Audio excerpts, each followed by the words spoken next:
Hello students, welcome to नमस्ते physics with Gaur sir. आज हम लॉज ऑफ मोशन की 5th वीडियो का लेक्चर अपलोड करेंगे और आपके साथ मैं ये लॉज ऑफ मोशन लास्ट जहाँ तक पढ़ाया था इम्पल्स, उससे आगे पढ़ेंगे। पहले जैसे मैंने बताया कि मैंने अपने चैनल पर एक प्लेलिस्ट बनाई है। जो बच्चे नए हैं वो अपनी पुरानी सारी वीडियोस को प्लेलिस्ट में जाकर देख सकते हैं, जिसका नाम है laws of motion, Newton's laws of motion. और जो आज पहली बार जोड़ रहे हैं वो सब्सक्राइब करें और बेल आइकन को प्रेस कर दें, जिससे कि आपको नोटिफिकेशन मिले, और जितना ज़्यादा से ज़्यादा हो सकता है उनको शेयर करें। तो चलिए अब हम बिना टाइम खराब किए सीधे लेक्चर की तरफ चलते हैं।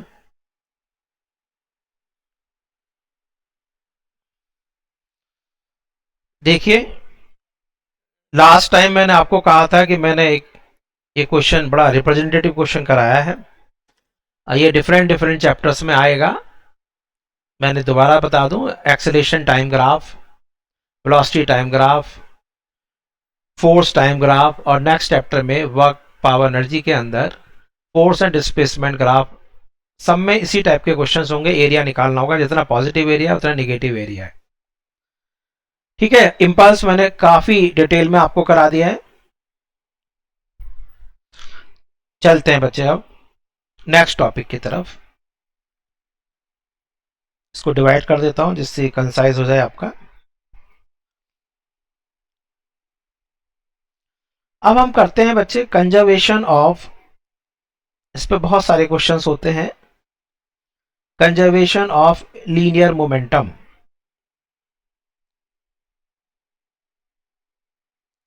Conservation of linear momentum. मैंने दोबारा बता दूं, पहले भी बताया था मैंने कि इस चैप्टर के अंदर जो मोमेंटम है वो लीनियर है। ट्रांसलेशनल मोशन इस चैप्टर में हम स्टडी कर रहे हैं। Conservation of linear momentum. जो काम बच्चे न्यूटन थर्ड लॉ का है वही कंजर्वेशन लीनियर मोमेंटम का होता है। यदि आपसे पूछे कि what is the counterpart of Newton third law, तो conservation linear momentum is analogue of Newton third law. जैसे न्यूटन थर्ड लॉ में कोई आइसोलेटेड सिस्टम होता है, ऐसे यहां पर भी स्टेटमेंट क्या है इसका, for an isolated system, for an isolated system. Isolated मैंने पहले भी बताया, दोबारा बता दो कि कोई एक्सटर्नल फोर्स नहीं है। For an isolated system, momentum, पूरे सिस्टम का जो मोमेंटम है, सिस्टम के अंदर जितने भी पार्ट्स हैं, जितने भी बॉडीज हैं, उन सबका मोमेंटम हम कंसीडर करेंगे। The total momentum of system, total momentum of system remains constant।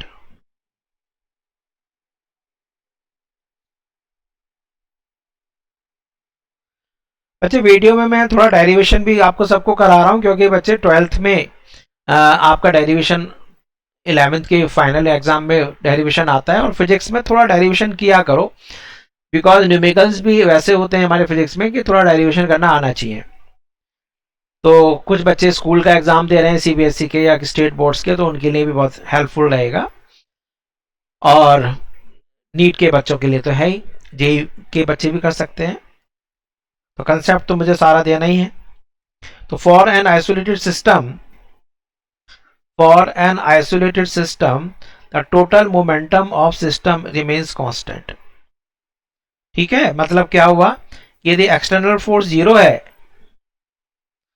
if external force is zero,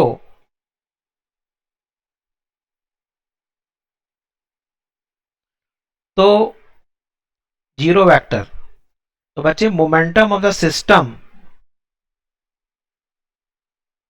ये कांस्टेंट है। इसको आप बहुत आसानी से कर सकते हो। जैसे आप इसको सेकंड लॉ से तो 1 मिनट में हो गया, सेकंड लॉ में तो कुछ आसानी से हो गया। देखो सेकंड लॉ हम यूज करो, सेकंड लॉ यूज कर रहे हैं तो क्या है न्यूटन सेकंड लॉ कि external force unbalance force is equal to rate of change of momentum. Momentum किसका है? ये सिस्टम पर हम एक्सटर्नल फोर्स लगा रहे हैं तो सिस्टम का तो मोमेंटम होगा। अब आप एक्सटर्नल फोर्स को जीरो कर दो।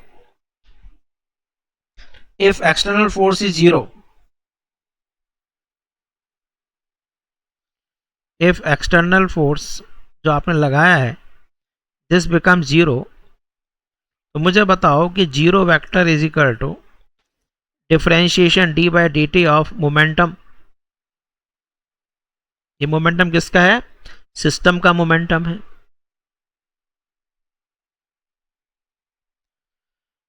अब सबको पता है कि डिफरेंशिएशन किसका जीरो होता है। किसी चीज का डिफरेंशिएशन जीरो है तो इसका मतलब, वो डिफरेंशिएशन का मतलब इंस्टेंटेनियस रेट ऑफ चेंज।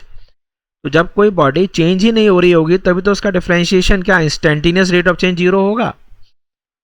इसका मतलब पी क्या हुआ? तो पी सिस्टम क्या होना चाहिए? अरे कांस्टेंट, कांस्टेंट करोगे तभी तो जीरो होगा डिफरेंशिएशन उसका। तो ये आपके पास कंसेप्ट आ गया। Momentum of the system remains conserved if there is no external force. ठीक है, थर्ड लॉ से भी कर सकते हैं, ऐसे कोई बात नहीं है। यदि आप चाहो तो न्यूटन थर्ड लॉ भी यूज कर सकते हैं। चाहे तो आप मैं यूजिंग थर्ड लॉ से भी दिखा दूं। लो, ज़्यादा बड़ा मेथड नहीं है। देखो मैं कैसे करूंगा। मैं क्या करूंगा, एक सिस्टम ले लूंगा। एक सिस्टम है, ये सिस्टम है। इस सिस्टम के अंदर आपके पास only two bodies are active placed. एक ये बॉडी है और एक ये बॉडी है। ठीक है, फर्स्ट बॉडी ये है, this is second body. External force बाहर से कुछ नहीं लग रहा है, ये सिस्टम है। This is supposing A system. ये फर्स्ट बॉडी, ये सेकेंड बॉडी। अब बच्चे वन मान लीजिए सेकेंड को कुछ पिंच कर रहा है। This is supposing force on two due to one. Two भी बच्चे वन को फोर, मेरा बहुत इजी मेथड रहेगा, देखना आप। This is force on one due to two. ध्यान रखना ये दोनों जैसे दो आपस में ब्रदर होते हैं, छोटे जब थे आप आपस में फाइटिंग करते रहते थे या नहीं? कजिन्स में आपस में फाइटिंग हो रही है, लेकिन ये आपस की बात है। बाहर से कोई कहेगा भाई ये क्या हो रहा है, तो दोनों जो है फिर उसको ठीक कर देंगे। तो ये दोनों घर की बात है। एक्सटर्नल सिस्टम पर कोई भी फोर्स नहीं है, there is no external force. External force लग ही नहीं रहा है। लेकिन बच्चे जो ये फोर्स लगा रहा है वन टू पर, उसकी वजह से टू का मोमेंटम चेंज होगा या नहीं? We know from second law, force on 2 due to 1 will try to change the momentum of what? Second body. Similarly, जो फोर्स 1 पर लग रहा है 2 की वजह से, वो क्या करेगा? वो चाहेगा मोमेंटम चेंज करना किसका? 1 का। करेक्ट। तो आप यदि इन दोनों को ऐड कर दें, let I add them, F12 plus F21, दोनों को ऐड कर दूं, तो बच्चे क्या हो गया? D by d t of P1 vector plus P2 vector. ये हुआ या नहीं हुआ? अब हम न्यूटन थर्ड लॉ ले लें। P1 प्लस P2 ध्यान रखना क्या है? सिस्टम का मोमेंटम है, क्योंकि सिस्टम के अंदर दो ही पार्ट हैं, एक वन बॉडी एक दूसरी बॉडी है। इतना सिंपल तरीके से मैंने प्रूव कर दिया। देखो अभी प्रूफ हो जाएगा। नेक्स्ट पेज पे लेते हैं।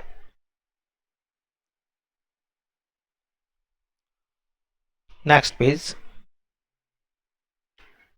इसको मैं और डिवाइड कर देता हूं। तो F12 और F21 मिलकर F12 plus F21 is equal to rate of change of momentum of system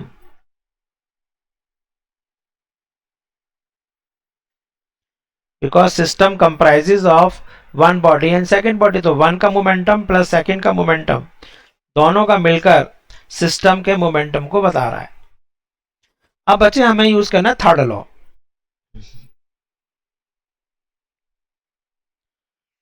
third law क्या कहता है? From third law, third law कहता है कि फोर्स वन पर जो टू लगा रहा है that is negative of force on two due to one. ये हमने बता दिया था आपको। इसका मतलब क्या होगा कि फोर्स वन टू प्लस, इसको बच्चे इधर ले आते हैं, प्लस F21 दोनों मिलकर क्या हो गया? Null vector. तो ये सब चीज को आप इसमें लगा दो।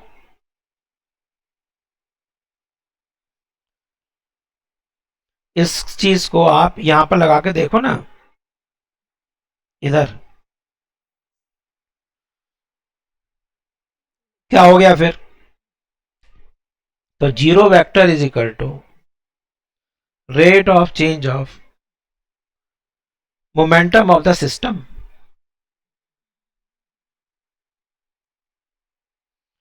Differentiation excuse me, differentiation constant का ही तो जीरो होता है। फिर वही बात आ गई, यानी momentum of system is constant. तो मैंने आपको बहुत सिंपल मेथड से, कोई ज़्यादा बड़ी इसमें रॉकेट साइंस नहीं लगाई है मैंने, इतना इजी तरीके से आपको किया है, बुक से काफ़ी इजी है। तो momentum of the system remains conserved, ये मैंने दोनों तरीके से प्रूव कर दिया। एक मैंने प्रूव किया सेकंड लॉ से, सीधा न्यूटन सेकंड लॉ लगाया, यदि एक्सटर्नल फोर्स नहीं है तो मोमेंटम कांस्टेंट हो गया। थर्ड लॉ से दो बॉडीज कंसीडर कर लिया, दोनों बॉडीज में जो फोर्स लग रहे हैं F12 वो इसके मोमेंटम को चेंज करेगा, F21 इसके मोमेंटम को चेंज करेगा, दोनों को ऐड कर दिया। और न्यूटन थर्ड लॉ से वी नो ऑलरेडी कि F12 is equal to minus F21, तो ये दोनों को जीरो करके ये आंसर आ गया। चलिए ये तो सब खत्म हो गया। अब बच्चे इसका कुछ एग्जाम्पल्स करते हैं।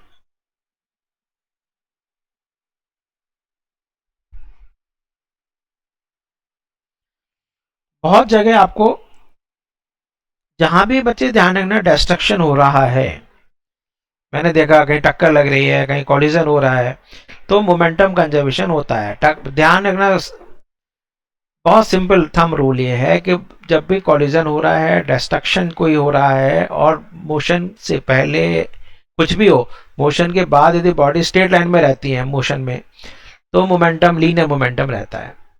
आगे मैं बताऊंगा, जब भी कोई बॉडी मूव कर रही है, टक्कर लग रही है, टक्कर लगने के बाद कोई बॉडी घूमने लगती है, तो इसका मतलब एंगुलर मोमेंटम कंजर्व रहता है। खत्म कहानी, इतना सिंपल सा फिजिक्स है।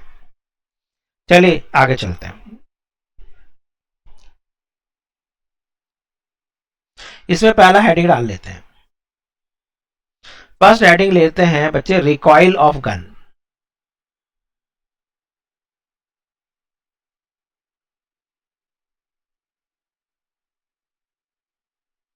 Recoil of gun, recoil of gun में हमें ये प्रूव भी कर सकते हैं कि जितनी हैवी गन होगी, जितनी हैवी गन है, आप बताओ उसका जो पीछे की तरफ किक होता है, बैकवर्ड किक, वो ज्यादा होगा या कम होगा?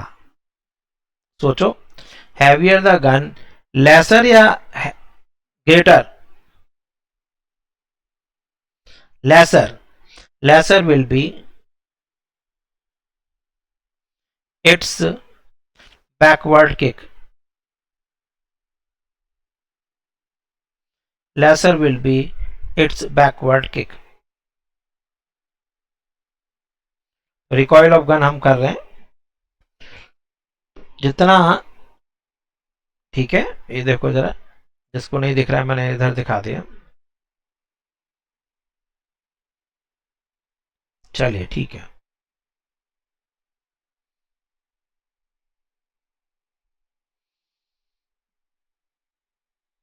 सही है, ठीक है। तो अब इसको प्रूफ कर लेते हैं, बड़ा आसानी से प्रूफ हो जाएगा। तो गन ले लेते हैं, let us draw a gun. चलो एक गन सिंपल सी बना लेते हैं, गन एक।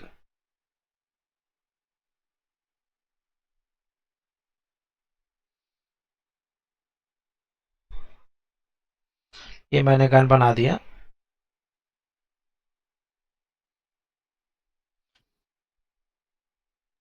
इसके अंदर बच्चे एक बुलेट है, ये एक बुलेट मान लेते हैं, ठीक है। इस बुलेट का मास, देखो गन है ये गन हो गया। इस गन का मास ले लेते हैं कुछ, गन का मास m, और इसके अंदर जो बुलेट है बच्चे ये, इसका मास मान लेते हैं कुछ,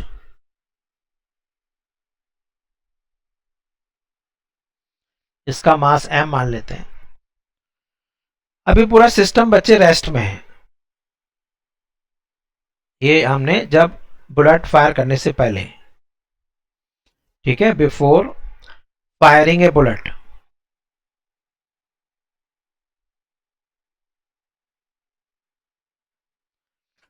तो बाहर से तो बच्चे हम कुछ एक्सटर्नल फोर्स लगाएंगे नहीं, तो ना हैमर कर रहे हैं इसको, हैमरिंग तो ना कर रहे हैं। जो ट्रिगर बच्चे, ट्रिगर तो दबा रहे हैं, ट्रिगर बच्चे गन का पार्ट है, गन का ही तो पार्ट ट्रिगर है। तो बाहर से तो ना हथौड़ा मार रहे हैं इसमें, ठीक है, बाहर से हथौड़ा हथौड़ा दोनों मारे जा रहे हैं कि हैमरिंग कर रहे हैं, नो। अब टक्कर के, अब इसमें क्या हुआ, अब आपने ट्रिगर इसको प्रेस किया, ट्रिगर प्रेस करने के बाद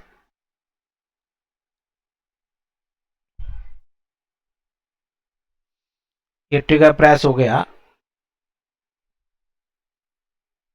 लोअर ट्रिगर प्रेस प्रेस सा लग रहा है कुछ, और इसमें से फिर बच्चे जो बुलेट है वो बाहर आ गए।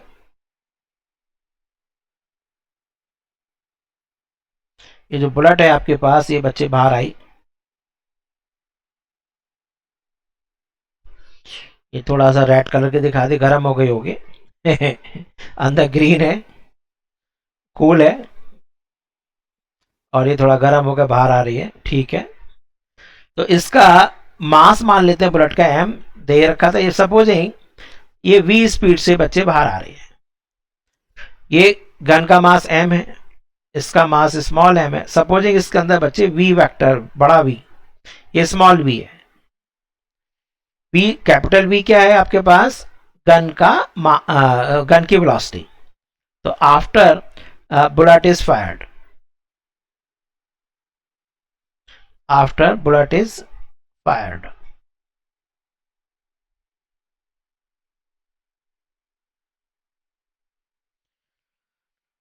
तो ये सिचुएशन हुई। तो अब मुझे बताओ कि इनिशियली सिस्टम रेस्ट में है, यानी कि मोमेंटम जीरो होगा, तो फाइनली भी मोमेंटम जीरो ही होना चाहिए सिस्टम में,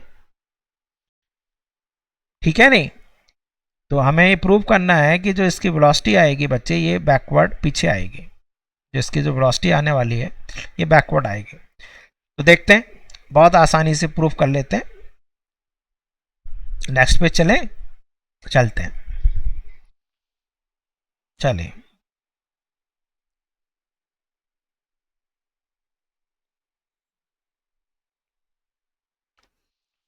अब हम कंजर्वेशन ऑफ मोमेंटम लिखते हैं। तो फ्रॉम कंजर्वेशन ऑफ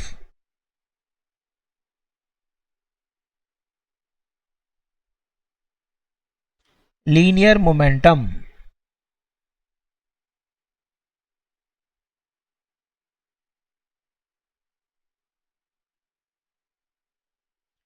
बच्चे साथ साथ जो है आप जो वीडियो देख रहे हैं तो नोट्स भी बनाते जाएं, या फिर आपको बार बार देखते रहने पड़ेगा, कहाँ स्टोर करना थोड़ा मुश्किल होता है। वैसे खैर ऑनलाइन है, आप यूट्यूब तो हमेशा रहेगा, लेकिन आप हाथ से भी लिख लो, ठीक है। हाथ से नोट्स बनाओगे तो आपको प्रैक्टिस हो जाएगी लिखने की, ठीक है। साथ साथ नोट्स बना लिया करो, ये बहुत अच्छा रहेगा। नोट्स बनाने से ही अच्छा रहता है। मैं इतने साल हो गए, तो पेरेंट्स बहुत परेशान रहते हैं, वो कहते हैं कि बच्चा बस देखता रहता है देखता रहता है। बच्चे आपने एक बार देखा, उसको एक बार नोट्स बना लो। हाँ, फिर रिवीजन के समय आप दोबारा से देख सकते हो आपके वीडियो को, बल्कि हाथ से फिर दोबारा से हाथ से लिखा हुआ भी दोबारा से पढ़ लो। नहीं समझ में आ रहा, फिर दोबारा से देख लो वीडियो, ठीक है। नोट ज़रूर बनाओ, ठीक है। स्लो करके उसको धीरे धीरे बनाते जाइए, इसलिए मैं स्पीड नहीं रख रहा हूँ, इससे कि आप लिखते जाएं साथ साथ। तो from conservation of linear momentum, कि जितना इनिशियल मोमेंटम है सिस्टम का, इनिशियल कितना है उतना ही बच्चे फाइनल होगा। अब इनिशियल कितना है जरा देखो।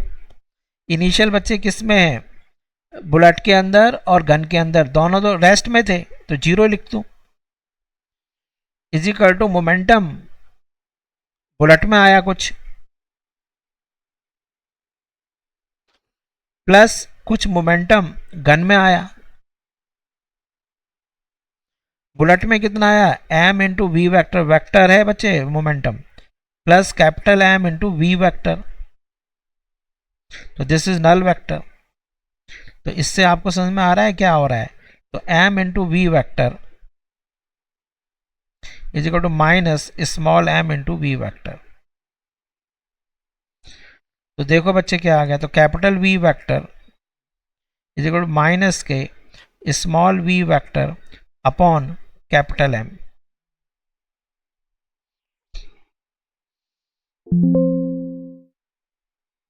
ओके,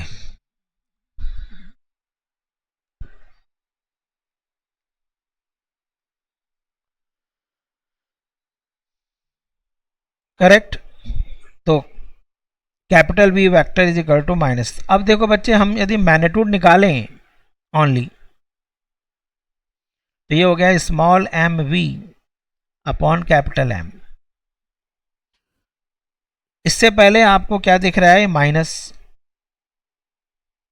माइनस साइन ये बता रहा है कि V vector, the direction of V vector is opposite to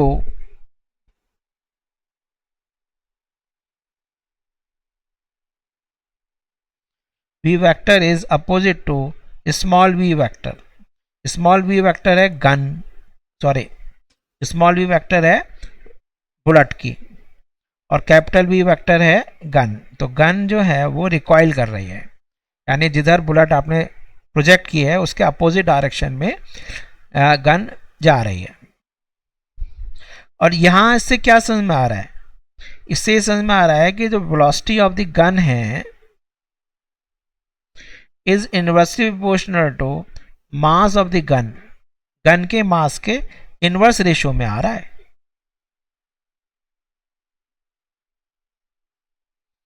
समझ में आया आपको, नहीं?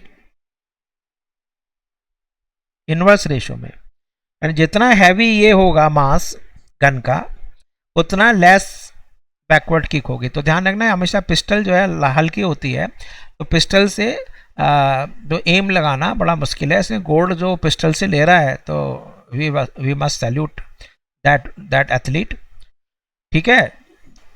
जो शूटर है उसको हमें सैल्यूट करना चाहिए। राइफल हैवी है उसका, लेकिन उसका निशाना बड़ा सीधा होगा, अच्छा होगा, क्योंकि सदा हुआ निशाना है, क्योंकि बैकवर्ड किक कम देगी। हैवी हैवी हैवी आपका राइफल है। तो ये तो हो गया पहला। दूसरा बच्चे और एग्जाम्पल करते हैं। दूसरा एग्जाम्पल में एक्सप्लोजन ऑफ गन ले लेते हैं। सॉरी, गन तो हो गया, गन को क्यों एक्सपोर्ट कर रहे हो बार बार। एक्सप्लोजन ऑफ ए बॉम्ब, एक बॉम्ब को एक्सपोर्ट करते हैं और बहुत सारे फ्रैगमेंट्स में ब्रेक होगा वो। सपोजिंग आपके पास एक कोई बॉम्ब है, let us have a bomb, ये रहा एक bomb.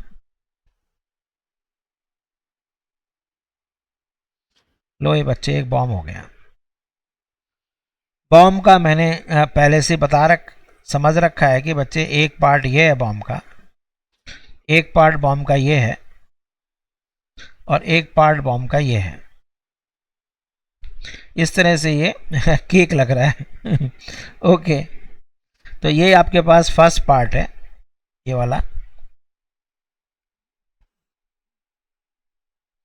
This is first part, this is supposing second part, and this is supposing third part. And initially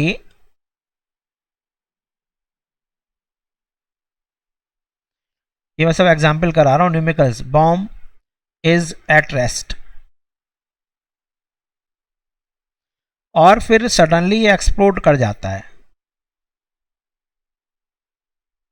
and suddenly explodes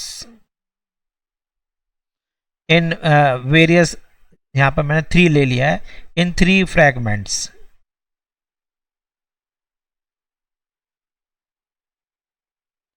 अब ये सारी चीज तो मैंने बता दी, अब इसका होगा क्या। तो बॉम्ब एट रेस्ट है, एक्सप्लोड्स इन 3 फ्रैगमेंट्स, अब डिफरेंट मास में ब्रेक हो सकता है। तो अब देखते हैं बच्चे क्या होने वाला है। तो इनिशियल मोमेंटम और फाइनल मोमेंटम से ही हम सिस्टम को ले लेंगे। चलो इस बॉम्ब को ऐसा करते हैं कि थोड़ा खुले मैदान में ले चलते हैं, यहाँ पर ठीक नहीं है। चलिए यहाँ पर बॉम्ब आ गया, ठीक है, बॉम्ब को ले आए हम, वहाँ पर थोड़ा क्राउडेड जगह थी। तो ये बच्चे रेस्ट में इस समय, ये रेस्ट में है, और सडनली बच्चे ये फ्रैगमेंट्स में ब्रेक होता है। तो पहला फ्रैगमेंट ये है, ये दिख रहा है आपको फ्रैगमेंट। दूसरा फ्रैगमेंट ये है, थर्ड फ्रैगमेंट बच्चे ये है, इनको अलग अलग मैंने बना दिया है। तो ये फर्स्ट फ्रैगमेंट है, ये फर्स्ट है, ये सेकंड है, ये थर्ड है, ठीक है। शुरू में आपके पास सिस्टम रेस्ट में था।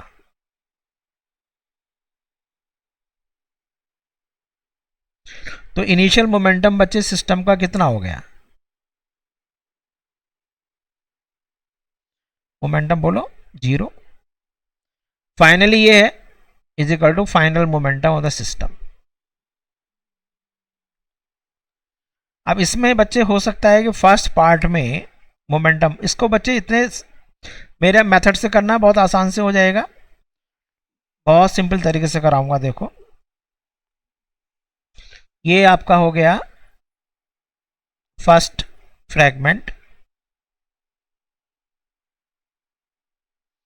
ये सपोजिंग ऐसे जा रहा है P1, दूसरा बच्चे मान लीजिए ऐसे जा रहा है।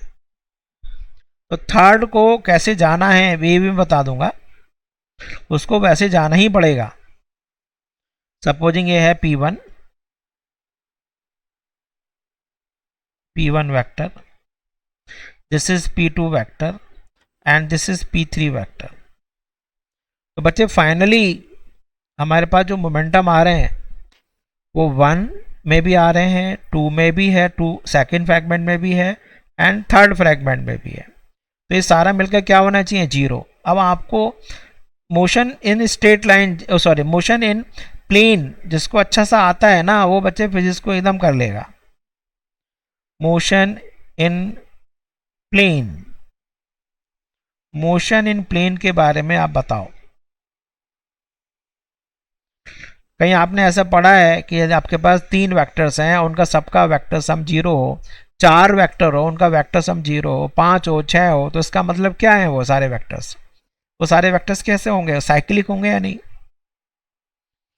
ऐसे में नहीं, मतलब ये हुआ कि पहला वेक्टर यदि आपके पास ऐसे है, ये देखो P1, this is P1, P1 vector, P2 vector बच्चे आपके पास ऐसे आ रहा है, तो P2 वेक्टर ऐसे है, एक मिनट,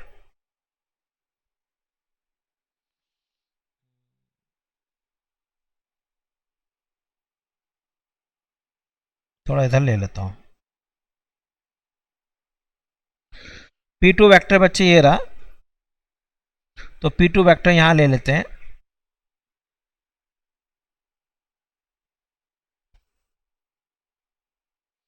ये हो गया P2, दिस इज P2। तो P3 कैसे होना चाहिए? तो P1 ये है, P2 ये है, P1 ये है, P2 ये है, तो P3 बच्चे वो होना चाहिए closing side. It must be the closing side.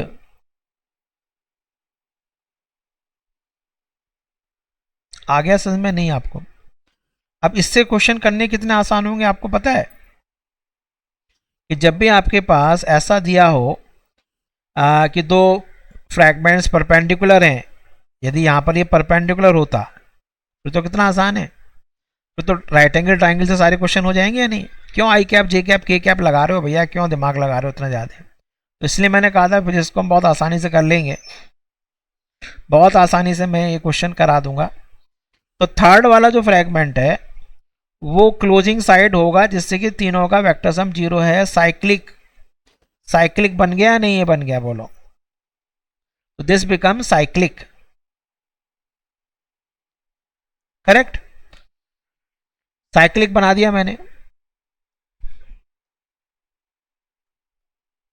अब क्वेश्चन करके देख लेते हैं, जरा एक क्वेश्चन लो ना, देखते हैं जरा टफ क्वेश्चन कैसे आसानी से करते हैं। Let us do a question. ये क्वेश्चन आपको टंग दिखा रहा है, तो देख, डरना नहीं इससे, ये टंग दिखा रहा है आपको। ओके,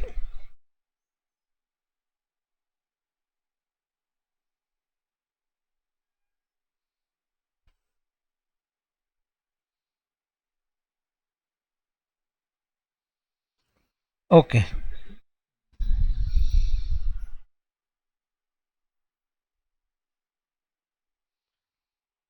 ठीक है, क्वेश्चन करते हैं।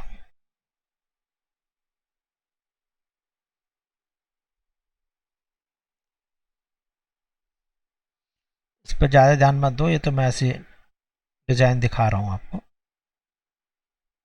चलिए, क्वेश्चन कहता है, बहुत जल्दी से करना, ये बॉम्ब है, bomb at rest suddenly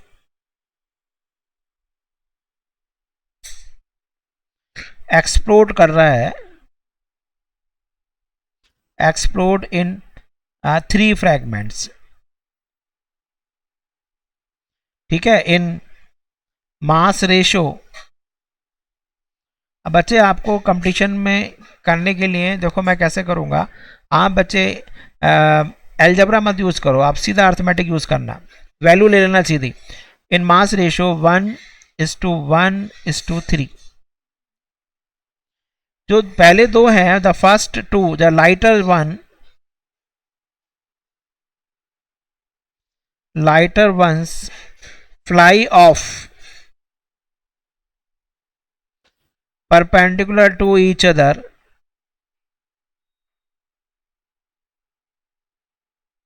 and with velocity ले लो कुछ, with velocity पहले का मान लेते v मीटर पर सेकेंड एंड दूसरा ले लेते हैं 2v मीटर पर सेकेंड। तो आपसे पूछ रहा है find velocity of third,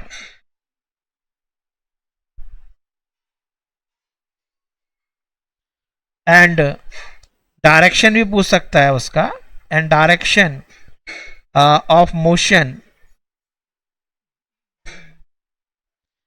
with respect to the first one। ऐसे मैंने एक क्वेश्चन दे दिया। क्वेश्चन समझ में आया आपको? नहीं? एक बॉम्ब है वो रेस्ट में है और 3 पार्ट्स में डिवाइड हो गया, पार्ट्स का एक्सक्यूज मी रेशो दिया है। जो हल्के वाले हैं वो परपेंडिकुलर टू ईच अदर जा रहे हैं with velocity v and 2v. Find the velocity of third and direction of motion of third part with respect to the first part. अब आप एक काम करो, आसान बच्चे क्या करेंगे, m 3m ऐसे लेंगे, कुछ मत लो, आप सीधा सीधा काम करो बच्चे, m1 को ले लो, बहुत आसानी से लो। कंपटीशन है बच्चे, इसमें कोई आपसे कॉपी तो ना चेक करेगा भाई ऐसा क्यों किया आपने। आप आसानी से काम करो, सॉरी आप ऐसा कर लो कि m1 को ले लो 1, m1 को 1 kg मान लो, m2 बच्चे उसको भी 1 kg मान लो, m3 को कितना मान लो 3 kg, लो काम खत्म हो गया। तो जब भी रेशियो के क्वेश्चन आते हैं ना, आप अलजेब्रा मत यूज करो, m 3m, जब m लिखोगे और 1 लिखोगे देखो कितना अंतर आ रहा है। m लिखने में m 1 सेकेंड मतलब 1.5 सेकेंड हुआ, और 1 लिखने में कितना आ रहा है 1/10 सेकेंड। तो ऐसे आप सेकंड्स को बचाना है कंपटीशन में, ठीक है। यही मैं आपको बताऊंगा, बहुत जल्दी से आप क्वेश्चन सॉल्व कर पाते हैं फिजिक्स में, छोटे छोटे ध्यान रखते हुए। Don't use algebra, use numerical values 1 2 3 100 ऐसे यूज करो। अब देखो क्वेश्चन बड़ा आसान सा है कि फर्स्ट पार्टिकल आपके पास ऐसे जा रहा है, तो फर्स्ट पार्टिकल का मोमेंटम बताओ कितना आ जाएगा। तो P1 is equal to 1 into वी। सेकेंड वाले का बोलो P2 is equal to 1 into 2v। And P3 का कितना हो जाएगा, is equal to 3 into V3। तो ये सारी बातें समझ में आई आपको नहीं? तो हम इन चीज़ों से, क्योंकि आपके पास तीनों का वेक्टर सम 0 होना चाहिए, यानी वो साइक्लिक बनाएगा, और परपेंडिकुलर दे दिया उसने भैया, परपेंडिकुलर दे दिया, अब तो मज़े आ गए आपको। तो ये तो बहुत सिंपल क्वेश्चन हो गया, बिल्कुल लॉलीपॉप क्वेश्चन है, ठीक है, गुलाब जामुन है, विदाउट यूजिंग टीथ आप खा लेंगे इसको। देखो चलिए आगे चलते हैं, टीथ लगाने की जरूरत भी नहीं है बच्चे, गपा गप खाएंगे इस क्वेश्चन को। देखिए बहुत परेशान करते हैं बच्चे इस क्वेश्चन से। तो पहला मोमेंटम बच्चे ये है, supposing this is first momentum. दूसरा बच्चे इसके परपेंडिकुलर है, ये हो गया सेकंड मोमेंटम। तो थर्ड मोमेंटम कहां होगा, the third will be the closing side. मैं आपसे थोड़ा सा चेक भी कर लूंगा कि आपको laws of motion, sorry motion plane कितना आ रहा है। तो ये बच्चे फर्स्ट है, ये हो गया फर्स्ट। तो P1 is equal to we. P2 कितना हो गया 2v, एंड P3 कितना हो गया 3 इंटू V3, ये 90 है। तो अब कोई भी बच्चा इस राइट एंगल ट्राइंगल में नहीं कर पाएगा क्या? क्या आई कैप जे कैप की जरूरत है जरा बताओ? No need. तो फ्रॉम पाइथागोरस लगाओगे और किससे लगाओगे, पाइथागोरस लगाओ। तो पाइथागोरस लगा रहे हो तो P3 का square is equal to P1 का स्क्वायर प्लस P2 का स्क्वायर, दैट इज 3v3 का square is equal to v square plus 4v square, that is 5v square, that is 3v3 is equal to v root 5। तो बच्चे v3 कितना आ गया, is equal to root 5v upon 3, root 5v by 3। Correct हुआ या नहीं हुआ?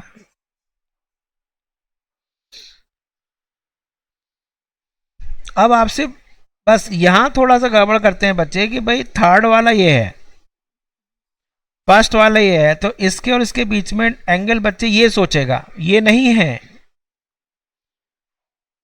जो आपका फर्स्ट है बच्चे वो ये है, ये आपका थर्ड है। तो ध्यान रखना, फर्स्ट का है टेल, सेकंड का हेड। जब भी दो वेक्टर्स के बीच में एंगल निकालते हैं तो बच्चे ऐसे नहीं होता है, मेक देम कोइनिशियल।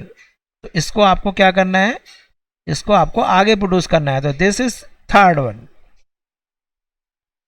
तो ये आपके पास थीटा है, तो इनके बीच में जो एंगल आएगा वो बच्चे ये है, ये वाला। This angle is 180 minus theta. तो समझ में आ गया। तो पहले तो आप टेन थीटा निकालना चाहो वो निकाल लो।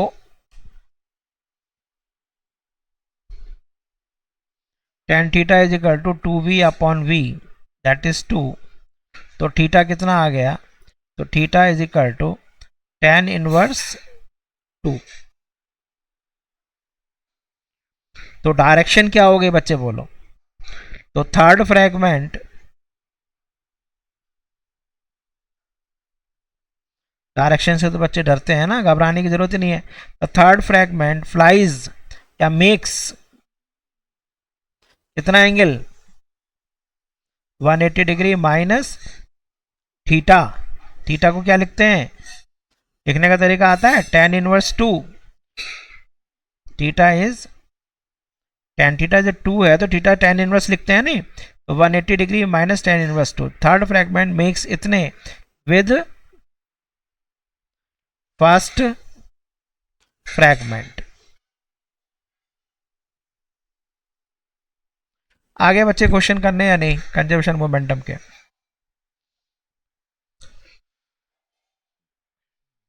इसको कितने भी टफ तरीके से कर सकते, और भी जितना भी करना चाहो कर सकते हो। और क्वेश्चन ले लो, एक चलो एक और एग्जांपल लो।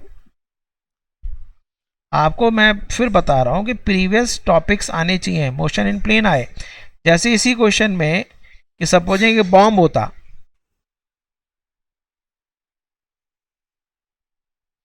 ठीक है, एक बॉम्ब है उसको हमने प्रोजेक्ट किया है, उसी क्वेश्चन को मैं करता हूं। चलो, प्रोजेक्टेड फ्रॉम ग्राउंड, अब ग्राउंड से प्रोजेक्ट कर दिया विद कुछ वेलोसिटी हो गई बच्चे, कुछ वेलोसिटी v, मेकिंग मतलब प्रोजेक्टाइल आ गया, मेकिंग 60 डिग्री विद हॉरिजेंटल। तो इन क्वेश्चन से बचना नहीं है आपको, कंसेप्ट हल्का यूज करना है, मोमेंटम कंजर्वेशन करना है विद हॉरिजेंटल। जब ये हाईएस्ट पॉइंट पर है, अब ये सब कुछ वैसे आ गया। अब आगे it explodes in 3 fragments,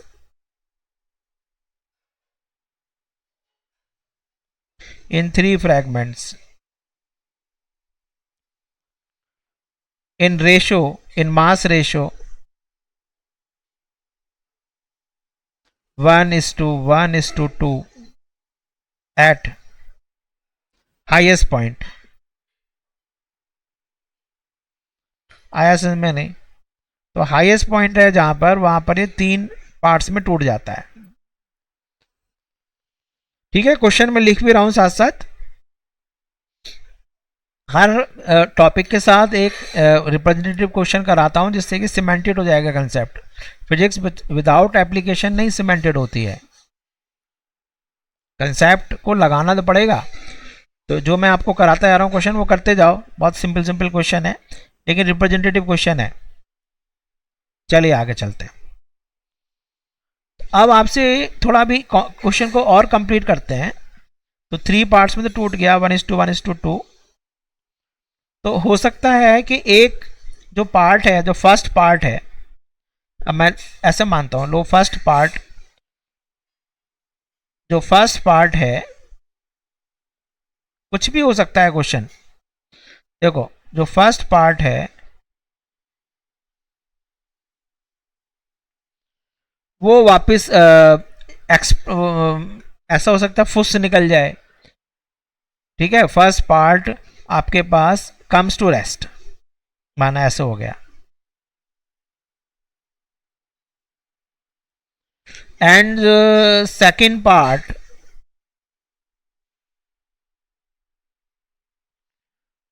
retraces path,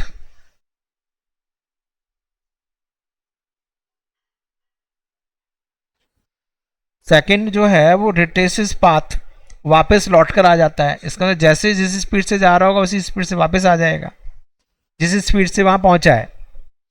तो आपसे पूछ रहा है what is the speed of third part.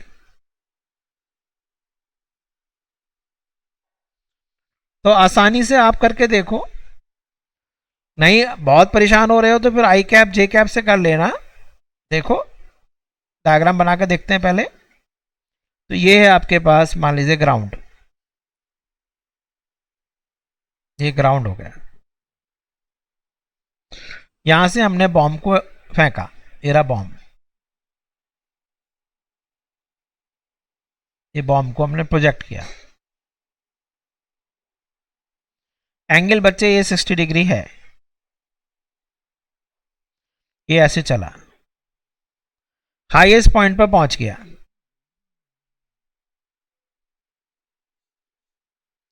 अब इससे पहले जो हमने क्वेश्चन किया था वो जब एक्सप्लोड हुआ, जस्ट बिफोर एक्सप्लोजन है ये।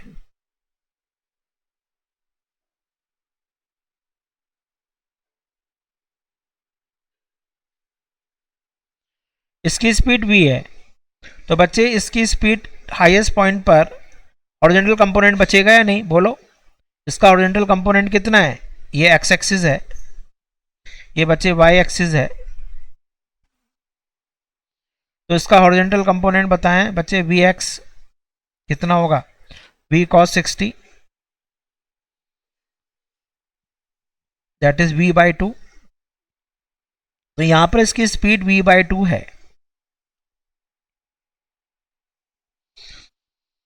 अब देखो बच्चे, m1 जो मास आएगा जो पार्ट, वो 1 kg मान लें। m2 वाला जो पार्ट है वो भी 1 kg मान लेते हैं। m3 वाला जो पार्ट है वो आपका 3 kg है। जरा एक बार मुझे बताओ किस रेशो में था वो, 1:1:2, सॉरी 2 kg, इसको चेंज कर दिया मैंने, ये 2 kg है। तो जो बच्चे मास जो प्रोजेक्ट किया था कैपिटल M, जो कंप्लीट मास था, जो पूरा ओरिजिनल जो आपके पास मास है बॉम्ब का, वो कितना है, ओरिजिनल बॉम्ब का जो मास है वो कितना है, 1 + 1 + 2, दैट इज 4 kg। तो 4 kg का मास को आपने प्रोजेक्ट किया है, और हाईएस्ट पॉइंट पर भी बच्चे 4 kg का ही मास रहा होगा। वेलोसिटी उसकी v बाई 2 है। इसका मतलब उसमें इनिशियल मोमेंटम सिस्टम का 0 नहीं है, उसमें मोमेंटम ये है। तो इनिशियल मोमेंटम सिस्टम का किधर हुआ, तो ये आपके पास इनिशियल मोमेंटम हो गया सिस्टम का। This is the initial momentum of the system. Initial momentum of the system कितना हो गया, that is equal to 4 × v by 2। किस डायरेक्शन में बच्चे, ये हो गया पॉजिटिव x डायरेक्शन में। ठीक है, ये जस्ट बिफोर एक्सप्लोजन की मैं बात कर रहा हूं, before bomb is exploded, before explosion. आज कंप्लीट आपको समझ में आ जाएगा कंजर्वेशन ऑफ मोमेंटम। अब बच्चे इसमें फाइनली आफ्टर एक्सप्लोजन क्या हुआ, आफ्टर एक्सप्लोजन इसका जो एक पार्ट है वो तो first part comes to rest लिखा है ना, the first part comes to rest and the second part retraces its path. Second part जो है वो इसका अपने पाथ को रिट्रेस करता है, वापस चला जाता है। तो बच्चे फर्स्ट आफ्टर एक्सप्लोजन के बाद ये इनिशियल था। तो देखो बच्चे क्या करा जाए, पहला जो पार्ट है यानी 1 kg यानी P1 वो तो 0 हो गया। P2 वो कह रहा है वापस आ गया, रिट्रेस कर रहा है, यानी कि ये आपके पास किधर की तरफ, -x की तरफ चला गया। कितनी स्पीड से, क्यों रिट्रेस तो तभी करेगा, ये वापस लौट कर यहाँ आएगा ना, घर आ रहा है इसको, यहाँ ये घर है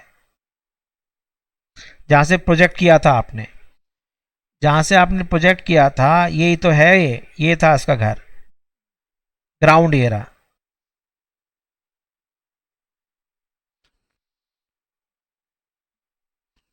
तो मुझे बताओ ये तभी वापस आ पाएगा जब इसकी स्पीड कितनी होगी, इसकी स्पीड कितनी होगी बच्चे, v/2। तो ये बच्चे है +x, ये है आपका -x। अब थर्ड वाले का पता नहीं कहाँ है भैया, थर्ड वाले का पता नहीं कहाँ है, उसी के बारे में पूछ रहा है, क्वेश्चन मार्क। कंसेप्ट क्लियर हुआ? बस यहाँ कंसेप्ट क्या है कि इनिशियली 0 नहीं है, इनिशियली कुछ दिया हुआ है, इनिशियली बच्चे इसमें कुछ है, फाइनली एक में नहीं है, दूसरे में है, तीसरे में भी है, वो निकालना है आपको कहाँ है। ये आपका ग्राउंड पर पहुंचा देना था आपको, फ्लोर पर। चलें अब करते हैं जल्दी से, +x -x से कर सकते हो, i कैप j कैप से कर सकते हो, ऐसे कोई बात नहीं है। चलो ऐसा करते हैं, रुको। अब कंजर्वेशन ऑफ मोमेंटम लगाकर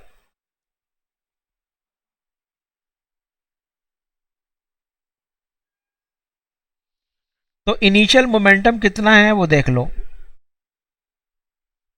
इनिशियल मोमेंटम कितना हुआ, वो हुआ आपके पास कितना था, एक मिनट दोबारा मास देखो, एक मिनट सॉरी मैं पीछे देख रहा हूं, वो है 4 × v/2, 4 × v/2 × i cap. Final momentum जो हुआ वो बच्चे पहले पार्ट में प्लस दूसरे पार्ट में, थोड़ा बिल्कुल डिटेल में करा रहा हूं आपको, थर्ड पार्ट में पहले वाले पार्ट तो फुस निकला, दूसरा वाला पार्ट वापस आ गया, 1 इसकी वेलोसिटी है, सॉरी 1 इसका मास है, और ये -i कैप हो गया, प्लस तीसरा वाले का मास 2 है इंटू v3। ये पता नहीं, देखो तो P3 वाले का हमने मान लिया उसका कुछ पता नहीं है, लेकिन मास 2 है, मास ये रहा 2, वेलोसिटी हमें पता नहीं P3 की, थर्ड वाले की। तो थर्ड वाले का मोमेंटम मैं यहाँ लिख देता हूँ, चलो। तो थर्ड वाले का मोमेंटम निकालना है, लेकिन ये इसका मास तो पता ही है मुझे, मास इज 2 एंड v3, और ये हमें क्वेश्चन मार्क हो गया, v3 निकालना है, v3, this is a big question mark, v3 निकालना है बस। चलो चलते हैं। तो आ गया बच्चे, नहीं इनिशियल और फाइनल बराबर कर दो, तो ये हो गया आपके पास 2, ये रहा, यहाँ रख दो, तो इनिशियल एंड फाइनल बराबर करके initial momentum is equal to final momentum, initial और फाइनल बराबर कर दो, दिख रहा है बच्चे सबको, P इनिशियल ये रहा, ठीक है, मैं वापस ले आऊँ इसको इधर,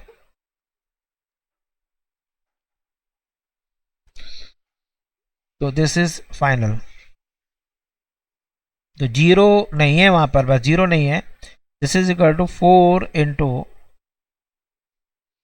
v/2 i cap is equal to 0 vector minus के v/2 i कैप प्लस के 2 × v3 वेक्टर। तो ये कितना आ गया, this is equal to 2v × i cap plus के v/2 i cap is equal to 2 times into V3 vector. तो ये कितना आ रहा है बच्चे बोलो? तो 2 टू जा 4 और 1 5, तो 5V by 2 I cap is equal to 2 into V3 vector. तो V3 vector is equal to 5/4 into V into I cap. तो आपको सीधा सीधा मैग्नीट्यूड निकालना है, तो V3 is equal to 5V/4। ये आपका आंसर आ गया। आगे आपको क्वेश्चन समझ में आया नहीं आया? तो इस तरह से मैंने आपको एक complete conservation of linear momentum बता दिया है। आप ध्यान से देखोगे तो मोमेंटम कंजर्वेशन के चीज़ें मैंने आपको सारा बता दिया है। ओके, तो अब इसमें डरना नहीं है। यदि केवल 1D चल रहा है तो आपका प्लस माइनस से भी लगा देना, इसमें भी प्लस माइनस से चल कर लेते हैं आप। ये प्लस एक्स को तरफ सारे मोमेंटम पॉजिटिव, माइनस एक्स की तरफ सारे मोमेंटम माइनस कर लेते हैं। लेकिन आई कैप जे कैप से भी क्वेश्चन कर लो, कैसे भी क्वेश्चन हो आराम से कर सकते हो।